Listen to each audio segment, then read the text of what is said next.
Zach always leaves stuff all over the place. So.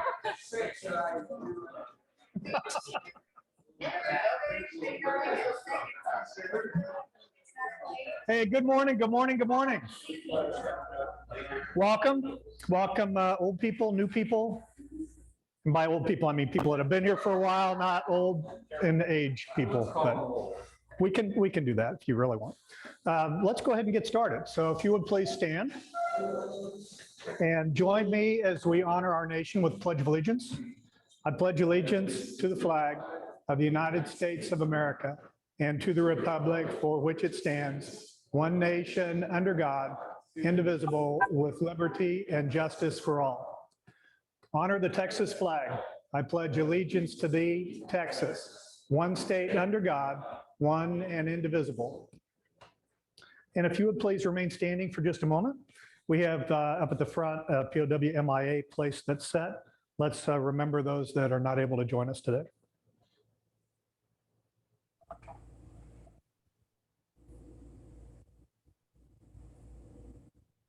All right, please go ahead and have a seat.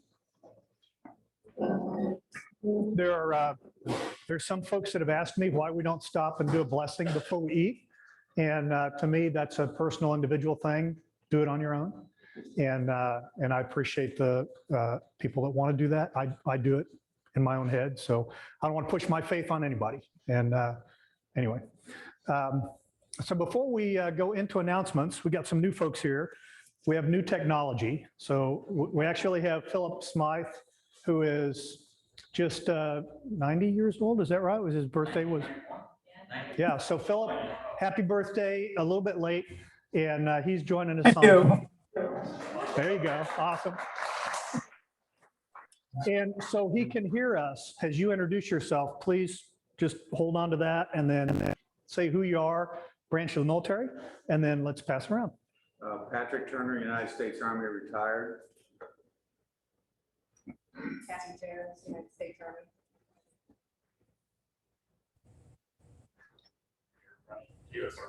You still have to speak up a little so everybody here can hear you, because it's not a microphone. Lisa Bridges, mother of Chad Berry. Wow, Chad has a mom? Holy cow. Chad Berry's niece.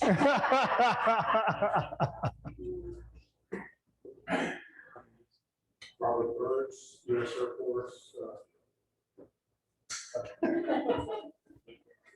Greg Coker, U.S. Army.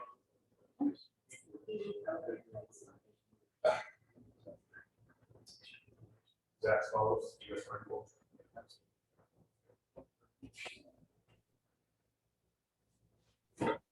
Great Lamell, photographer. Janet wants to support my dad's moving to Haiti. And the sheriff and army. Sarah Gale, I did the Development Director here. Veteran Air Force. Tony Britt, Dark. Chuck Berry, Marine Corps. 2 years out. Chicom.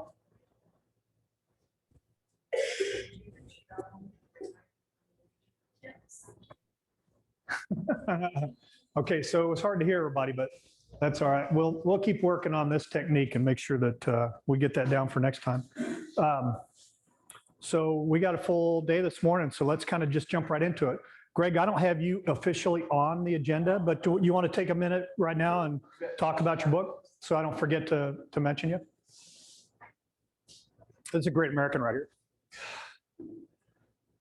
So I published a book in February. It's called Death Waits in the Dark. My experiences. Just hold on to that while you're talking and pretend like you don't have it. Just about my experiences in Afghanistan, Iraq. I was an age 6 Bluebird Gun pilot in 160th Special Operations Aviation Regiment for 15 years. Eric and I served together for several years, but it took me probably 15 years to write the book. And we've just been blessed. It's doing very well. I donated 100% of my proceeds We've donated over $40,000 to date. So I brought a few, I got hardbacks, I have a special edition hardback. There's about, I think 11 of those left, about 5, and they're gone. I got some hats. And then also, we just published a second book. I assisted our daughter, Fetus for Better. It's children. Yeah, thanks for that. Sorry, it's been so long to get. I'm glad that you came back. Yeah, it's good to see you. I want to get one of those books before you leave today, so make sure, because I don't have one yet. I wanted to get your Hancock on it before. A few numbered ones, I think I have 2 with me, but the first 500 are numbered. Then you get a matching coin number. That is cool. Yeah, it's cool. And he's not even a SEAL and he wrote a book. Pardon? You're not even a Navy SEAL and you wrote a book. Oh, here we go. No. Thank you. Coming up on, first off, on September the 11th, the next 2 Saturday mornings, second Saturday, September 11th and October 9th, we are not going to have an MVA breakfast here because the town is going to be observing September 11th at the fire station. That starts at, I want to say at 9 o'clock. That's the planes hit. Oh, okay. So check the town website because I don't have the schedule, but it'll probably start then about 7:30, maybe. Yeah. So they'll be commemorating the historical things, 20-year anniversary of 9/11. That date changed a lot of lives. After the town observance is done, then GallantFew is going to have the Million Meter Row fundraiser at Trophy Club CrossFit, which is right over next to Byron Nelson High School. And we also have one going on in Allen, Texas at Hidden Gem. So if you're interested in being part of that rowing effort, see me or Sarah. Sarah will get a chance to mention it here in a minute. October 8th and 9th is Vet Expo. Friday night, the 8th, GallantFew is going to have a Western dance fundraiser at Cinnamon Creek Ranch. We've got a country Western band that's going to play. We have somebody that's going to do line dance lessons for those of us that don't know how to do that. And it should be a lot of fun. We have speakers lined up. I just confirmed yesterday that Mad Max Mullins, who's a member of the Ranger Hall of Fame, is going to be one of our speakers to talk about physical fitness. He's a little over 60. If you've ever look up Mad Max Mullins, Ranger, online, and you'll see this guy, absolutely phenomenal, the kind of physical condition that he's kept himself in.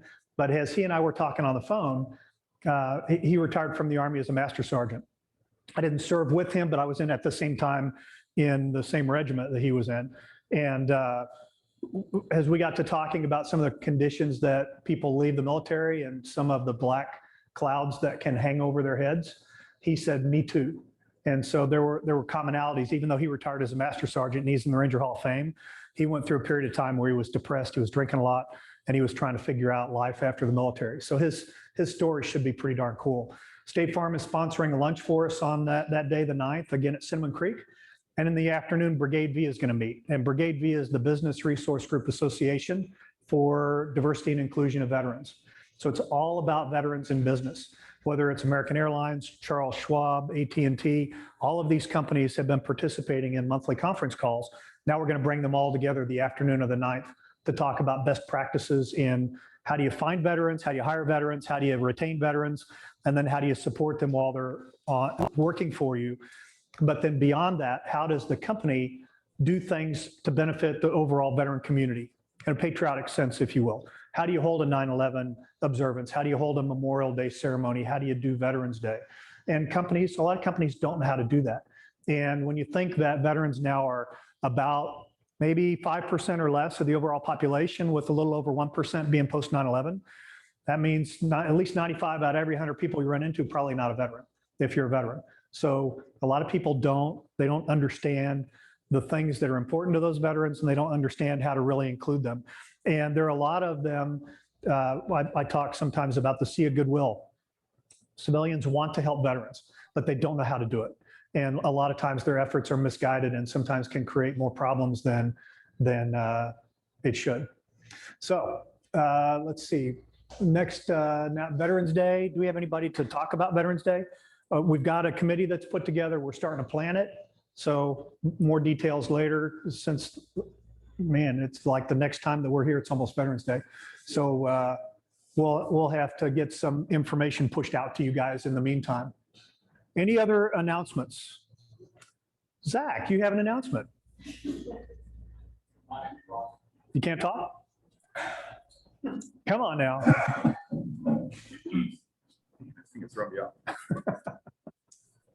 For those who are wanting a shirt, that's the part that Karl's modeling, put myself at scale right here. If you'd like to buy a Medicare Veteran t-shirt for $20, it's donation GallantFew. We have multiple sizes over here. We have a ton more at Karl's house. Just get down on the wall, some box over here. So come get it. First come, first serve at this point. If anybody wants it, just shoot me an email, text, phone call.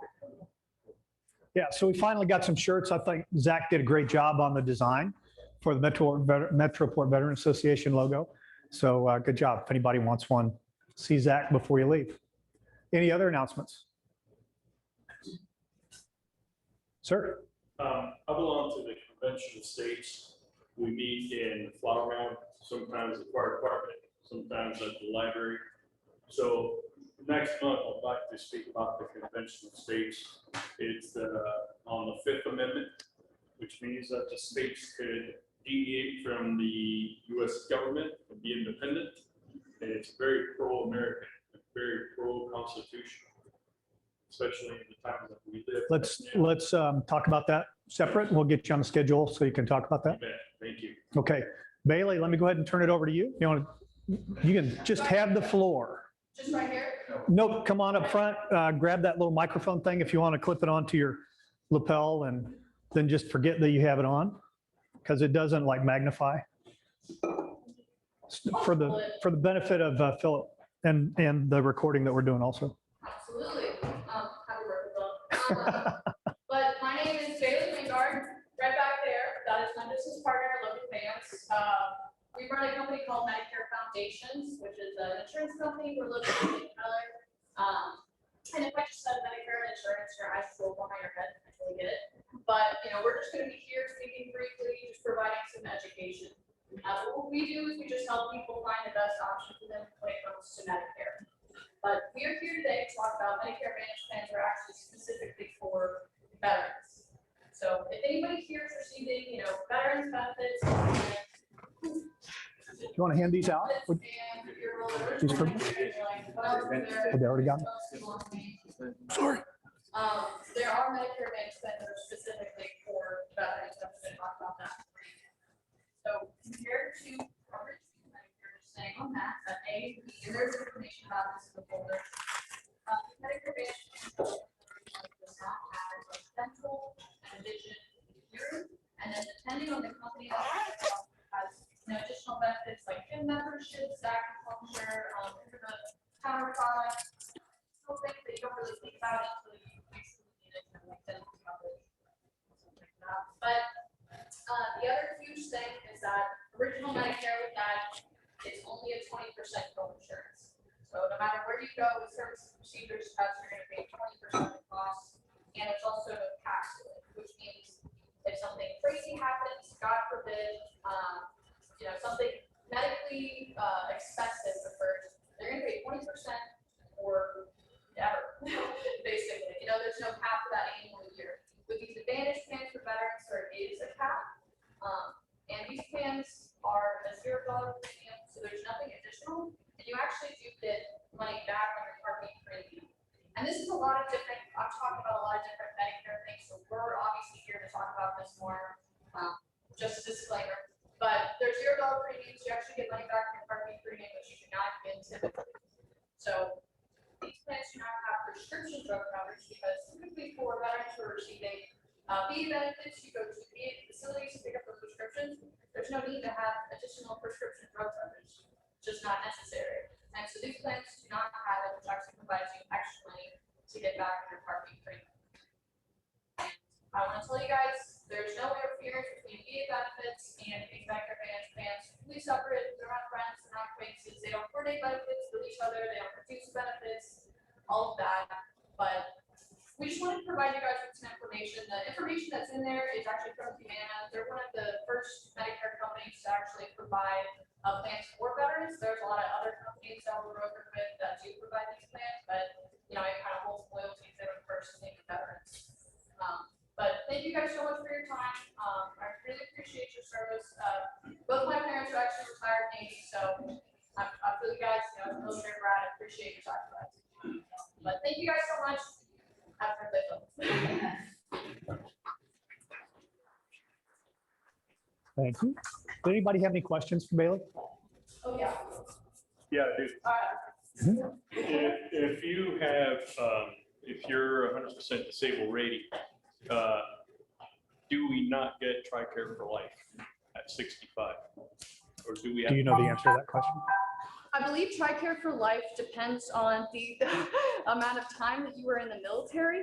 But with TRICARE for life, these plans are not entirely the best option. Maybe for some, and again, a total disclaimer, we're brokers, so we're with a bunch of different companies, not one plan fits all. With TRICARE for life and these Medicare Advantage plans for veterans, it requires you to coordinate the benefits and billing, and it is sort of a hassle. So if you really want like the dental and the vision and hearing, then it might be a good idea, but it really requires a lot of coordination, being on top of it, which sounds like hassle to me. I think TRICARE for life only kicks in if you're medically retired. If you get 100% from the VA, you're not TRICARE for life, unless they go back and make you medically retired. Anybody else have a question for Bailey?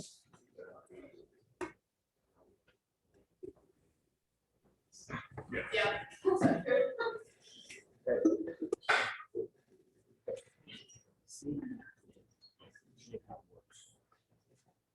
Patrick, get you squared away. Good. My next? I am. But before I go into, oh yeah. How am I forgetting Sarah? Sarah, come on up here. Wow. Sarah, you haven't been to one of the veteran breakfasts yet, have you? I came last month. When we were kind of into the breakfast. And so Sarah's joined us a month ago as the GallantFew Development Director, focused on the Dallas-Fort Worth area and the businesses that are part of Brigade V. So very excited to have her on board with us. Tell everybody a little bit about kind of your background, if you would, and Sure. I'll turn it over to you. And just So- hold on to this so Philip can hear you. Okay. All right. I'm Philip. So I have been in Texas since 1992, originally from Louisville, Kentucky. Whoop, whoop. I'm from, Northern Kentucky. I went to school in UK. That's probably where I would have ended up if I hadn't moved here. So, but I ended up over at TCU and graduated there, and also went back on a master's in education, taught for about 8 years. Then I stayed on mom for about another 8 years. And just recently decided I'd like to get back to work and was trying to figure out what I wanted to do. And I really wanted to do something that I felt like I was going to make a difference in teaching. So I was sitting next to Karl at Rotary one day and just shared a little bit about my story, and here I am. So I like to say that GallantFew found me. Feel like a part of the family. Usually how it happens. Yeah. So you did a little about time these days. So, but I'm an avid officer, so that's CrossFit Church, where I'm going to get that. But I, like you said, the DFW Development Director, in charge of just trying to get the word out about GallantFew, getting connections made here at DFW with businesses. In particular, we really like to get businesses, their employees involved with our Patriot Challenge. So you might think you don't know people, but you probably do. So I'd love to talk with you afterwards and see if we can get connected and help out our veterans. By the way, my stepdad is a Vietnam veteran as well, and he passed away in February from Parkinson's disease, which is from March. So you have a connection there. And you got to experience the VA with him. I did. Audie Murphy and some, My condolences. yeah, it's heartbreaking. It's terrible, especially during COVID. So, but whatever we need to help, that's why we're here. Thank you for having me. Welcome. That's the way we do it. So you're part of the team, and glad that you're here. Thank you. Thank you very much. All right, now it's my turn, right? So one of the things before, you can go ahead and skip past that. I think everybody knows who I am. Skip over to my presentation. So real quickly, before I go into talking about D-Day, and this is kind of a little bit of a show and tell because of the unit that I was in, and then also I got a chance to go over and tour the Normandy battlefield, although I didn't do it like on the cool days, like the 75th anniversary, which is when I wanted to go. But before I did that, I wanted to say real quick, you know what's going on in the news right now, right? You see what's happening in Afghanistan. You see how quickly the country is falling to the Taliban. And we have men and women here that served over there, that made a lot of sacrifices over there. And a lot of them now are in their heads are questioning, why was I there? What you know, this is, if you're a Vietnam veteran, this rings really, really true, right? This has also got to have a lot of parallels for Vietnam veterans. So their emotion is running high in the veteran world, but you don't see it because we're not talking about it. But we have to recognize that it's there because that is going to push someone to drink or be angry or do something that is going to negatively affect the rest of their life. If you know anybody that you served with or that served that's not part of a group like this, get them to this group, get them to another group, but get them connected. Don't let them hang out there isolated, because if they're hanging out there isolated, then all they're doing is watching the news and all they're seeing is the negativity, and that's not good, right? So we have to recognize the reality of the history that brought us to where we are today, but we can't let that negatively impact the next thing that we do in our lives. So just recognize that that's out there. And I almost thought about throwing my talk completely out today and just talking about that. So, and I'll throw that out there. If you guys want to talk about that, what's going on with Afghanistan, the 20th anniversary, 9/11, and all that, we can do that. Or I can talk about my D-Day stuff. Anybody care? All right, well, let's go into my stuff then. So, oh, thanks. Forward and back, right? Okay, so just quick little history lesson. There are those of you here that know this better than me, I'm sure, but that Operation Overlord is basically the battle map for the invasion going into Europe. 1944. How many years? I can't do the math in my head. It's almost 80 years. So thank you, Zach. Nice job. Well, I'm going to talk mostly about the Omaha, Utah, Pointe du Hoc area. That's bottom right. That's where the majority of the Americans landed. Canadians, French, and the Brits were more up towards Juneau, Gold, and Sword. Did you know that there were a lot of famous people that were part of the D-Day landings? And some of you may not be old enough to know who these people are. Medgar Evers, interestingly enough, civil rights leader, the last member of his all-black, I think it was a balloon, what do they call it, an anti-barrage unit, but they would like erect a balloon so the planes couldn't strafe the beach. The last member of that unit died just like 2 months ago. So piece of history there. David Niven, who continually portrayed his wartime exploits in every movie he was ever in after that, I think. Who knew that Scotty had 6 bullet wounds and lost 1 finger on the D-Day invasion, right? I have to go back and watch Star Trek now and see if I can figure out which finger is gone. And of course, Henry Fonda, Bobby Jones, professional golfer, J.D. Salinger. Anybody know anybody else that should be on there? Oh, I thought you were going to say you were there. Taking pictures. Yogi Berra was there? I didn't realize that. Okay. He's one of my favorite people to quote. So my wife is brilliant. And when we decided we were going to go over and tour Normandy, she got on Airbnb and started looking around. And that's what she found. On Airbnb, for about $85 a night, we stayed in this place. And I'll tell you, that gate there, this place is like 1,000 years old, parts of it. And you have to drive your rental car through that gate, and there ain't very much room between the sides. So I didn't want to be the one that like toppled the whole wall over. But if you look at you can see the little square holes that are cut in it for the archers to be able to have a field of fire outside the walls. I mean, that's just the history that you get to see over there is amazing. And this facility is big enough that inside it, that it was a resupply place. So after the Allies took the beach, that became one of the I don't remember exactly what it was that they stored there, but it was a logistical base. This is Dom And I just drew a complete blank on her name. There's a parachute reenactment group that operates out of Roanoke. Can anybody help me with her name? This is her husband. Dom's her husband. He is a veteran of the French Special Forces and French Commandos. And when she found out, we were just talking this years ago, but I said, yeah, we're going to go over to Normandy. She said, oh, my husband's over there. Why is he there? Well, because I met him on a historical reenactment jump, and I'll show you in a minute their house over there. But they had a long distance romance. They got married, and he was over there and she was over here during that time frame. So we got this local tour guide. And if you ever want to go tour Normandy, go with a local tour guide or go with somebody that really, really, really knows history. But he was phenomenal. We're standing there at a statue of Dick Winters. Who knows who Dick Winters is or was? Yeah, Band of Brothers. He was featured in the Band of Brothers HBO series. And so we got to retrace some of the path that he and the Band of Brothers walked. So this is Dom's house. It was built in the late 1500s, I think, the first part of it.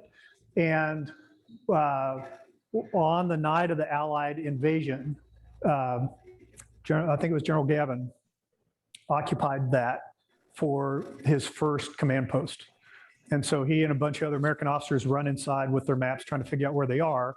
The Germans saw Americans run in there and they started dropping 88 shells on it. And so that you see the burn marks in the wood and the railing on the top, where those two structures are on the top of the roof there, that's about where the shells hit. So dead center in the house, there was an elderly woman that lived in the house and she was standing at the top of the stairs and she was killed by the shells. And so they've left some of the damage that was there just as a historical reminder when they repaired the place. But I mean, I can't even imagine what it's like to live in a place like that.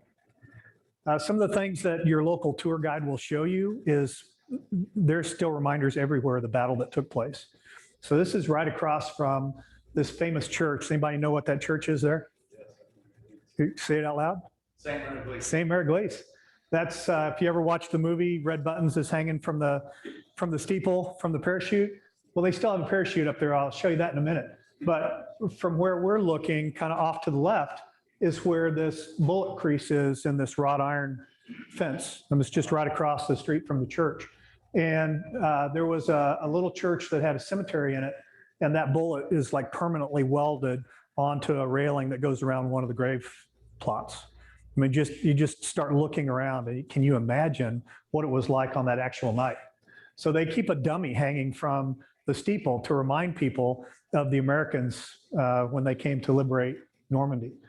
And well, I'll tell you what, if you want to be treated well, go there and let people in Normandy know that you're an American, because they absolutely love Americans in Normandy.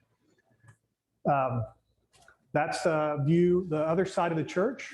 And out in front, they have a picture taken from the battle, right? So you can see the doorway is the same doorway, and you can see where that soldier is running across there. Is not quite, but almost where that person is standing in front of the door. To see that historical perspective, isn't that amazing? All the little churches around there pay homage to the Americans. And when you go into a little chapel and you look up at the stained glass window and you see the 82nd patch or the 101st patch, it's pretty phenomenal to see.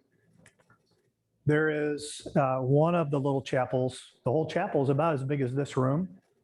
And that is a blood stain from an American soldier that was pulled inside and set on that pew while they gave him first aid and then continued the battle. And it's still there. You can run your hand across it and you can feel the texture change when you go from the wood to the blood. This is a little cafe that is right off of the coast, right off of the invasion beach. And all of those signatures on there, that's Dom, by the way. All of the signatures on there are from American veterans that came back. And so they let them all put their names on this wall. So you start reading these names and you're just like, it's absolutely amazing to see that. Ronald Reagan went back on the 40th anniversary of D-Day and gave a very famous speech called The Boys of Pointe du Hoc. And interestingly enough, it's not Pointe du Hoc. Originally, it was Pointe du Hoc. And an American staff officer, probably some captain, was writing the battle order and he misread something and he put a C on it, and so it always was called Point de Hoc ever since then, but the original was Point de Hoc. I got the opportunity to meet a lot of the men that are sitting there. I mean, it just, through some of the Ranger reunions that we did, it's one of the things that they're all gone now, right? There are very, very few of these guys that are left, but to be able to talk to them is pretty amazing. So notice where behind Reagan there, you see the stone that has the words on it. And that's, if you were able to walk up this path, it's up there towards the right. But notice the cliff over here on the left. That's the cliff the Rangers came up. And it's really hard to see the perspective of it when you look at pictures of the climb that they made, because it looks like, oh, that's not that big of a deal, right? When you're up on top and you're looking down, this is Rudder's command post. They had to put an American flag on the ground next to the command post because the Navy ships kept dropping shells there, thinking there's no way that Americans got up there. So the Navy was shelling them. They had to put the flag out there to tell them quit dropping rounds on us. I've got a couple other pictures. I forget which order they're in. So there's the point down there. You can see the bombing, right? The smoke that's coming from those aircraft that are going over the top. This is taken from the top, kind of looking right down. The flag was in real life right down over to the left of that, on the front of that picture. I thought was really funny. Here I'm an Army Ranger veteran, and there's a sign that says, you know, watch out, you might fall off the cliff the Rangers climbed up. So that doesn't look like very much from there, right? You look at that and you're like, a kid could just run up that. I got another picture I'll show you in a minute. See the dimpling on the top of that? Those are all shell holes from the aircraft and the Navy bombardment. And again, it's kind of hard to get a perspective on it until you see somebody standing next to one of those shell holes. It is crazy. You could put a whole big swimming pool in there. Just the force, the devastation of that. Some of the damage on the concrete that the Germans had built on top. Some of those bunkers are torn apart. Some of them were totally usable. You could still use them and be safe in them today because their construction was so good. Talk about the violence that happened on the inside. You did not want to be on the inside of one of those bunkers when the Americans came, because all that's fragmentary, shell, bullets, all of that stuff. And they haven't replaced any of the wood. So the fire that raged on the inside, you can still see everywhere. Anywhere there's wood on the inside, it's all charred. So this is First Sergeant Len Lamell. And I had the opportunity to meet and to get to know Len when he was alive. He passed away a couple of years ago. And Len was, like at 28 years old, he was the first sergeant of one of the companies there in the 2nd Ranger Battalion. And as they approached the beach, they actually bypassed where they were supposed to go land, like by a mile or so. The Navy had them off because of smoke and dark and everything else.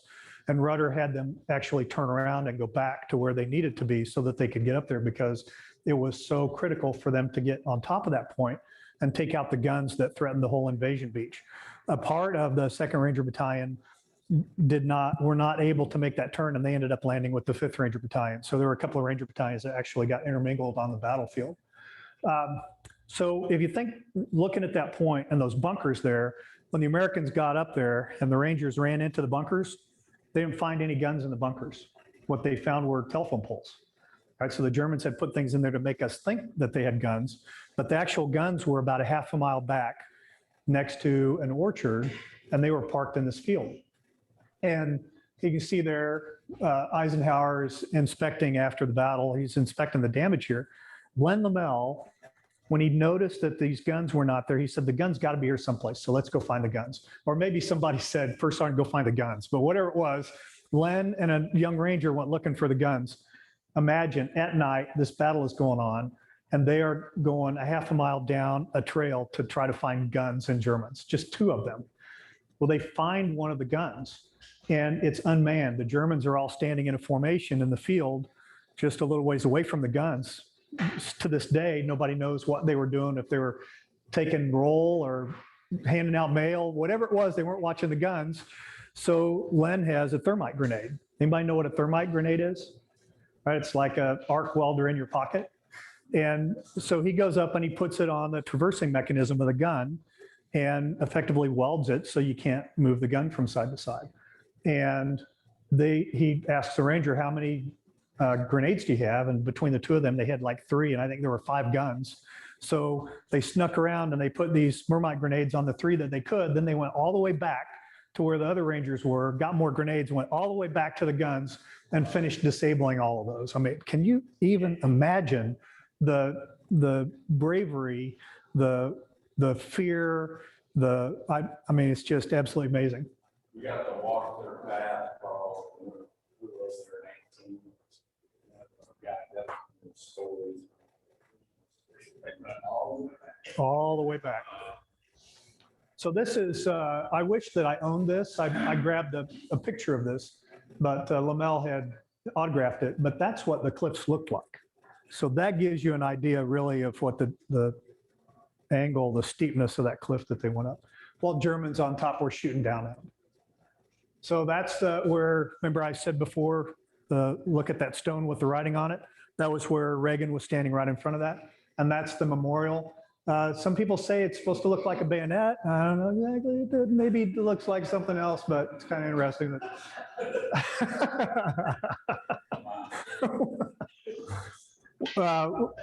Besides the reminders, the physical reminders of war that you see there, they've also done a very nice job of portraying a human dimension to it. And they identified specific Americans and they told their story. They said this kid was a standout athlete in high school and he had the opportunity to go to college on a scholarship. And instead he volunteered to come to serve in the Army and he died right here, right? I mean, they have that stuff. And it's a constant reminder as the kids grow up over there of the cost of sacrifice and the cost of their freedom. We don't do a good job of that over here, educating ourselves and our kids on what this is.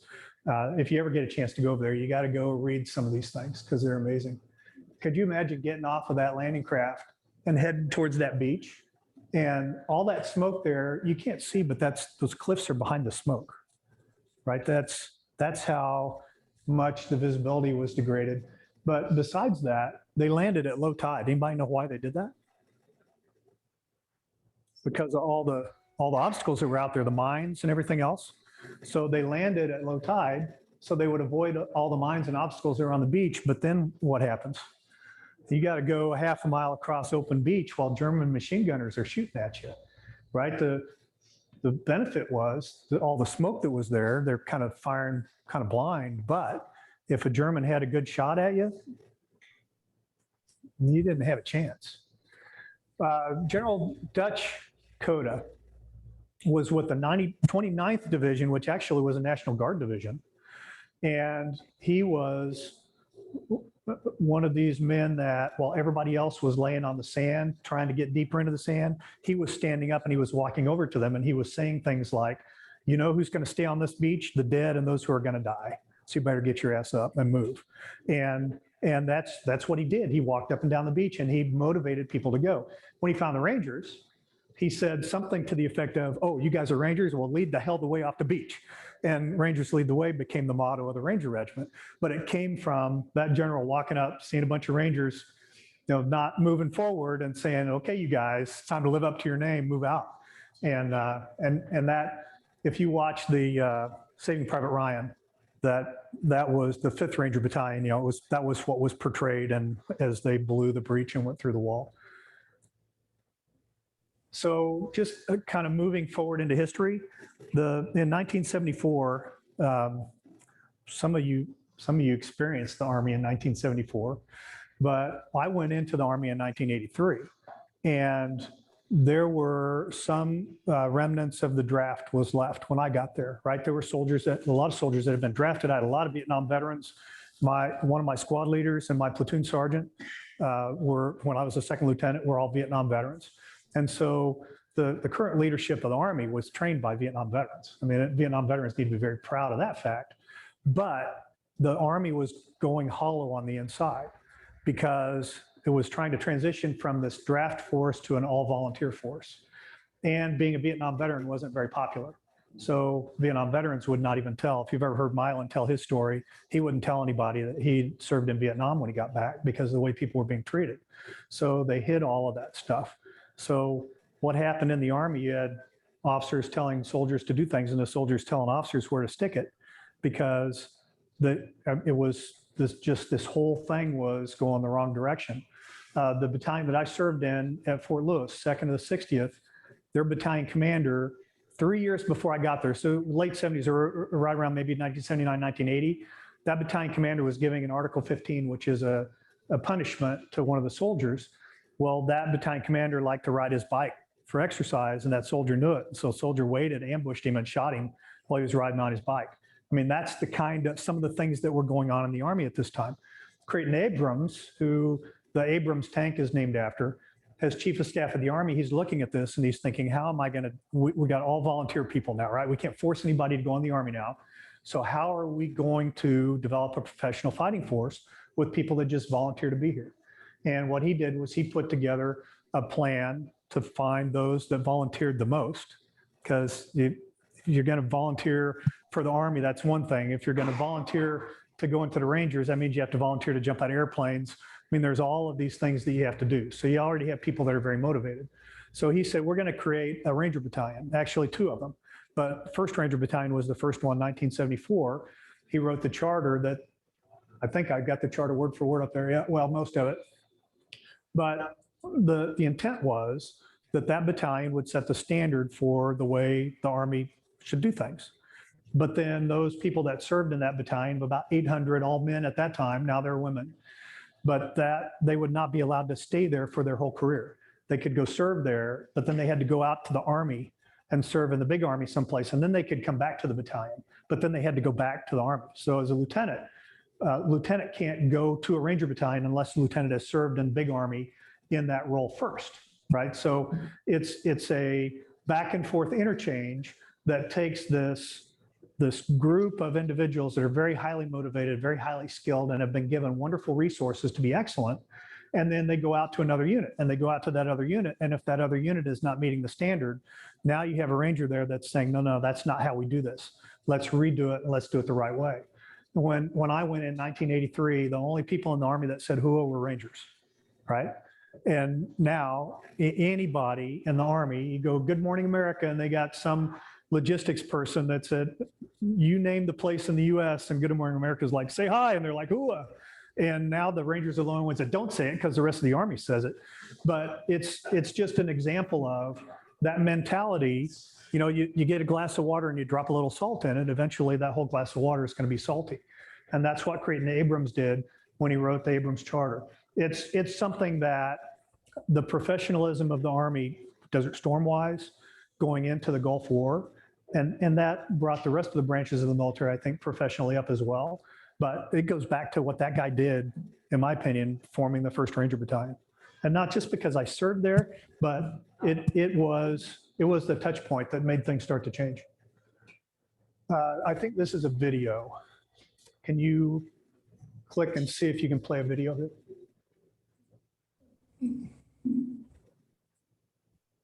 Maybe?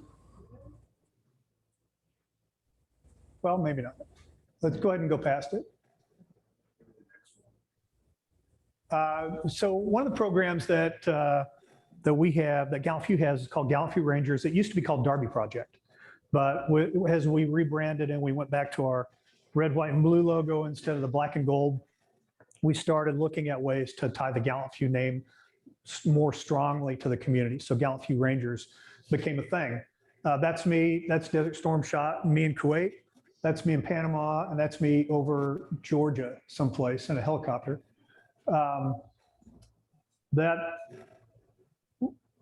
What's happened with GallantFew Rangers is, like Abrams Charter, in terms of helping the Army become more professional, GallantFew Rangers is helping the Army learn how to do transition.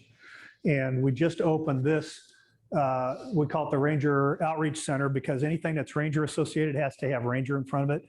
Like if this was coffee, it would be Ranger Coffee, and this is a Ranger binder, and this is a Ranger clicker. So it has to be the Ranger Outreach Center. But St. Luke's United Methodist Church, downtown Columbus, Georgia, where the CEO of AFLAC goes to church, by the way, they have underwritten the cost for this outreach center. And it's not a religious outreach center, although it's housed in their campus. But we are able to, through this building now, Major Tony Main is the guy that's cutting the ribbon. He works for me full-time now, running the Ranger program in Columbus, Georgia.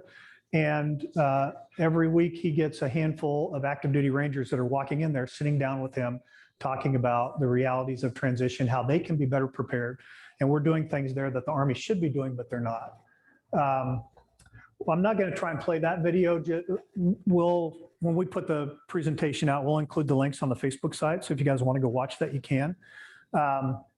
Let's see if this plays, because this is the American Cemetery right above Normandy. And are you on a hotspot by chance? Maybe that's why not. Oh, there it goes. Okay, so all you would be hearing right now is wind if there was sound. But you go from the beaches where they invaded. Just like in the movie. Yeah, this is where that scene was filmed, actually, at Saving Private Ryan. And when you walk out and you turn that corner, the headstones, they just keep going and going and going. And then the next one is another shot of another section of that. If you go to the next video.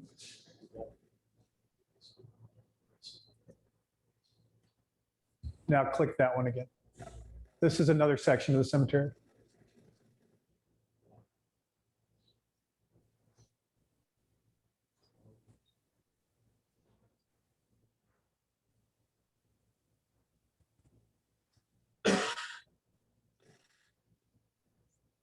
How many are buried? I should know that number, but I don't. Off the top of my head, I can't tell you. I should put it in here. How much? I think 4,800. They're up to like 7,000. And then either late 40s or early 50s, they contacted the families and they wish to have their remains moved back to the U.S. Most families got to do that. Those, the American cemeteries over there, they have, a lot of them have been converted into like small museums or other facilities now. But when you walk into it, the entryway into this looks kind of like a little country house almost, has a couch, an easy chair, it has a fireplace. If it's a World War II battlefield cemetery, it'll have a picture of the president on the wall. It'll have a picture of Eisenhower on the wall, has the commander. I mean, it's all like decorated like it's from that period. And the Musée Argonne, when I went there, I've got some pictures that I took where my uncle fought. They have the same thing there, only it's World War I style, Americana, the way that they decorated it on the inside. But what happened is, and they did this intentionally, so if a mother went over there to either visit the headstone of her son, or if there was some sort of ceremony that she was going to, they wanted her to feel like she was at home. And so when you go past this little entryway, they had bedrooms. And so they would let them stay there so they could go out and participate in the ceremony or visit their loved one or whatever it was, but feel kind of like they were more at home. So if you ever get over there, take a look at those things because those are really cool. I think that's all the pictures. Yep, that's it.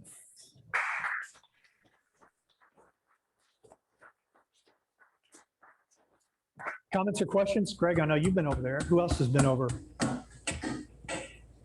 Is he clapping him back there or is he? They'll be filled. Anybody else? My guess is my generation grew up in that.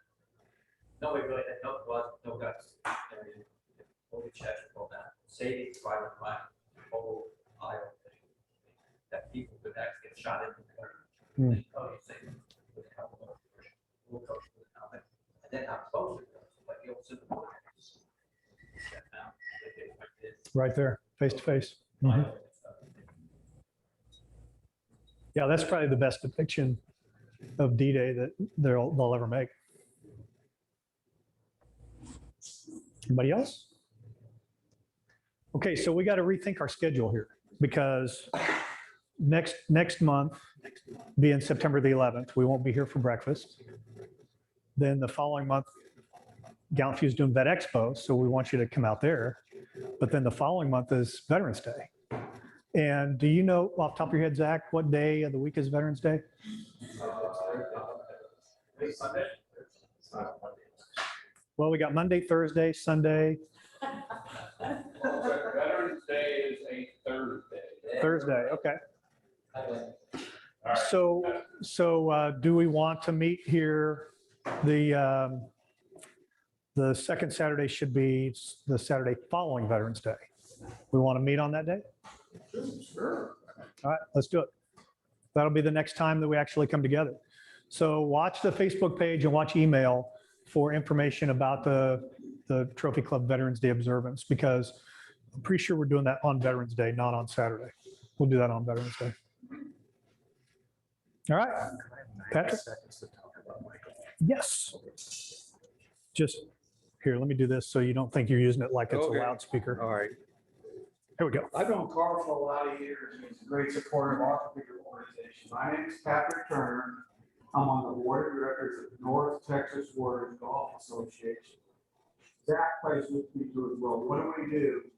We engage with combat disabled veterans. You gotta have a disability rating.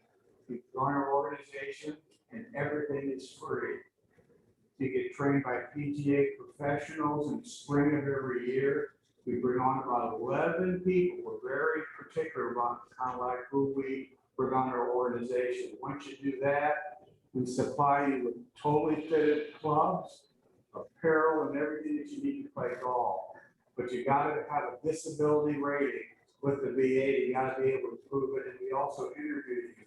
So if you're interested in something like that, we're accepting applications sometime in mid-September. I think I got a few cards here, but you have to be watching our website. So if you're interested in that, again, I want to emphasize, everything is free, the equipment's great. We even play over at Trophy Club Country Club. I'm a member over there, but we normally play at Flower Mound where PGA pros who teach you to play golf pro bono. We don't care if you ever played golf in your entire life. Zach has shown me that.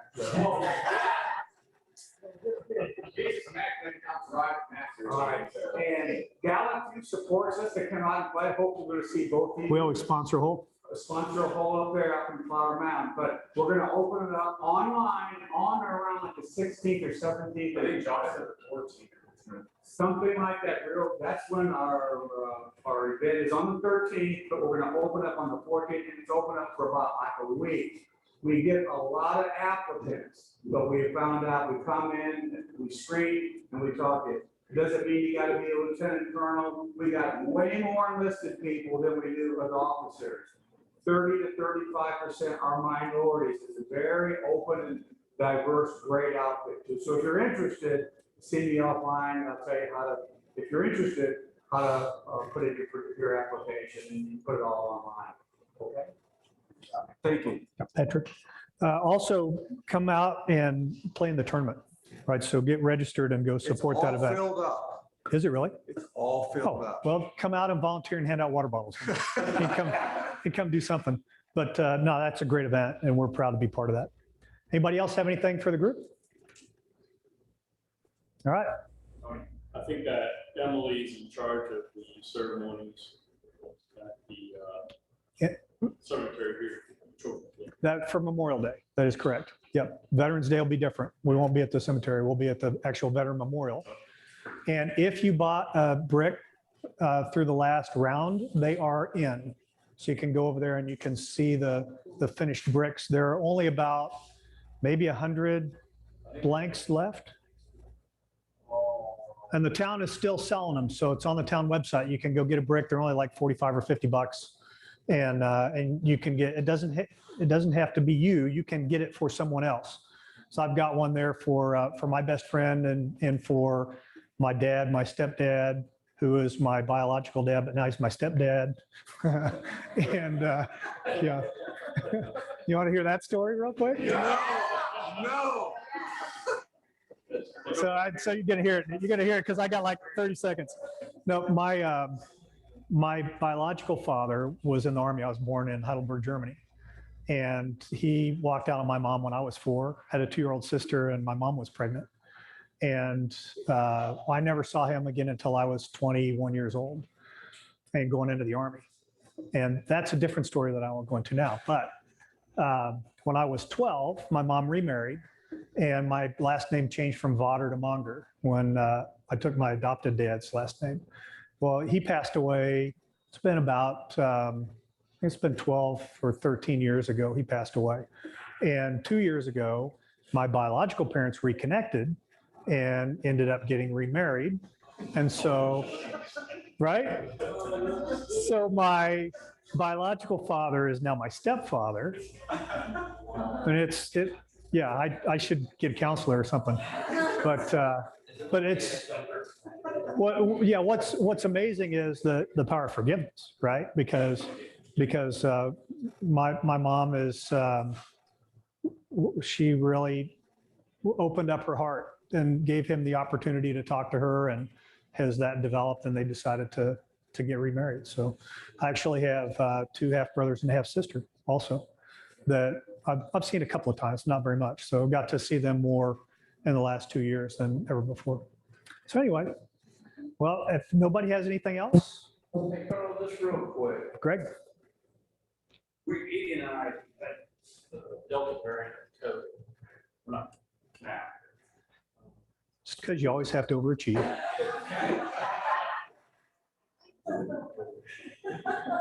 But it's bad. Yeah, I'm not kidding. It's scary. Doctor said, you had a mild, I had a moderate. Plus, I got pneumonia and a bacterial infection and a strep.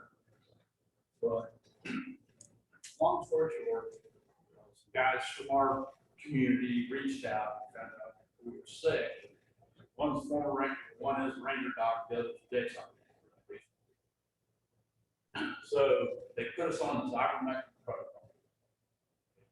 Never heard of ivermectin. It's a cattle, horse, and swine hormone.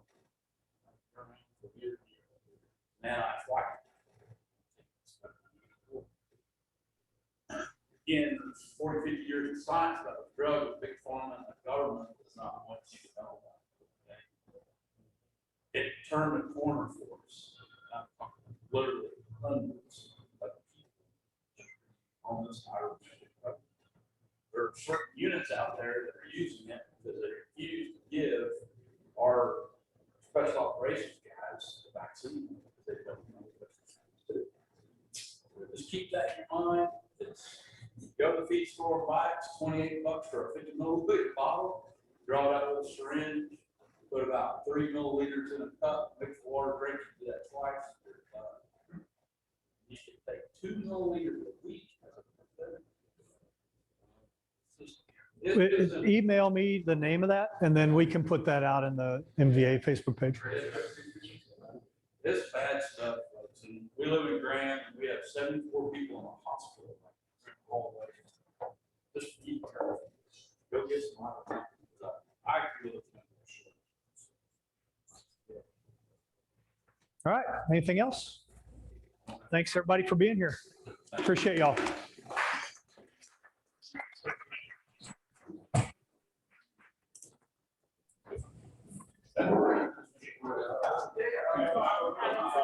When we were in Australia, they have a bar, McGarth